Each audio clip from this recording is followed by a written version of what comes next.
ಲೈಂಗಿಕ ಕಿರುಕುಳ ನೀಡಿದ ರಾಯಬಾಗ್ ಕಿರಾತಕನಿಗೆ 20 ವರ್ಷ ಜೈಲು ಶಿಕ್ಷೆ ವಿಧಿಸಿದ ಕೋರ್ಟ್.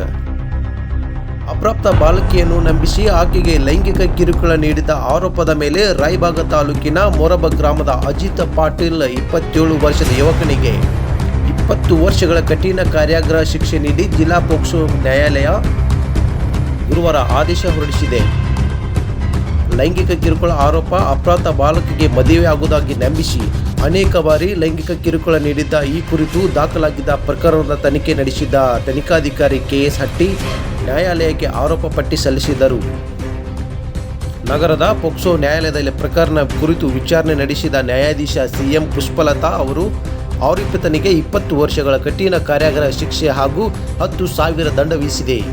ಬಾಲಕಿಗೆ ಜಿಲ್ಲಾ ಕಾನೂನು ಪ್ರಾಧಿಕಾರದಿಂದ 1 ಲಕ್ಷ ರೂಪಾಯಿ ಪರಿಹಾರ ನೀಡಿದೆ. ಸರ್ಕಾರದ ಪರವಾಗಿ ಎಲ್.ವಿ. ಪಾಟೀಲ್ ವಾದ ಮಂಡಿಸಿದರು.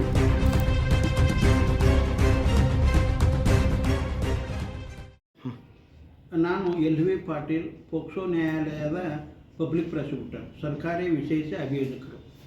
ನಮ್ಮ ನ್ಯಾಯಾಲಯದಲ್ಲಿ ಕುರ್ಚಿ ಪೊಲೀಸ್ ಸ್ಟೇಷನ್ನಲ್ಲಿ ಒಂದು ಪ್ರಕರಣ ದಾಖಲಾಗಿದ್ದು, ಆ ಪ್ರಕರಣ ಒಂದು ಬಾಲಿಕೆಯ ಮೇಲೆ ಅತ್ಯಾಚಾರ ಎಸಗಿ ಆರೋಪಿತನಿಗೆ 20 ವರ್ಷಗಳ ಕಠಿಣ ಶಿಕ್ಷೆ ಮತ್ತು 10,000 ರೂಪಾಯಿ ದಂಡ ವಿಧಿಸಿ ಮತ್ತು 20 ವರ್ಷಗಳ ಕಠಿಣ ಕಾರಾಗೃಹವನ್ನು ಶಿಕ್ಷೆಯನ್ನು ವಿಧಿಸಿ ಇಂದಿನ ನಮ್ಮ ನ್ಯಾಯಾಲಯದ ನ್ಯಾಯಾಧೀಶರಾದಂಥ ಶ್ರೀಮತಿ ಸಿ.ಎಂ. ಪುಷ್ಪಲತಾ ಅವರು ತೀರ್ಪು ನೀಡಿದ್ದು, ಸದರಿ ಪ್ರಕರಣದಲ್ಲಿ 35 ಸಾಕ್ಷಿಗಳನ್ನು ನಾವು ಅಭಿಯೋಜನೆ ಪರವಾಗಿ ವಿಚಾರಿಸಿ ಮತ್ತು 46 ದಾಖಲೆಗಳನ್ನು ಮತ್ತು ಮುದ್ದೆಮಾರಗಳನ್ನು ಸಹಿತ ವಿಚಾರಣೆಯಿಂದ ಅದು ಕೃತ್ಯ ಸಾಬೀತಾಗುವುದರಿಂದ ಮತ್ತು ನಮ್ಮ ನ್ಯಾಯಾಲಯ ಅದರ ಬಗ್ಗೆ ತೀರ್ಪು ನೀಡಿದ್ದು, ಈ ತೀರ್ಪನ್ನು ನಾನು ಸಮಾಜದ ದೃಷ್ಟಿಯಿಂದ ನಾನು ಸ್ವಾಗತ ಬಯಸುತ್ತೇನೆ. ಇದು ಅದಲ್ಲದೆ ಇದು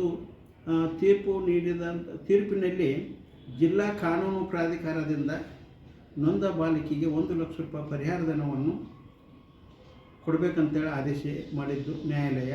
ಅದರಂತೆ ಇದು ಕೂಡ ತನಿಖಾಧಿಕಾರಿಯಾದಂಥ ಕೆ.ಎಸ್. ಹಟ್ಟಿ ಅವರು ಇದನ್ನು ತನಿಖೆಯನ್ನು ಮಾಡಿ ದೋಷಾರೋಪಣಾ ಪಟ್ಟಿಯನ್ನು ಸದರಿ ನಮ್ಮ ಪೋಕ್ಸೋ ನ್ಯಾಯಾಲಯದಲ್ಲಿ ಸಲ್ಲಿಸಿದ್ದು.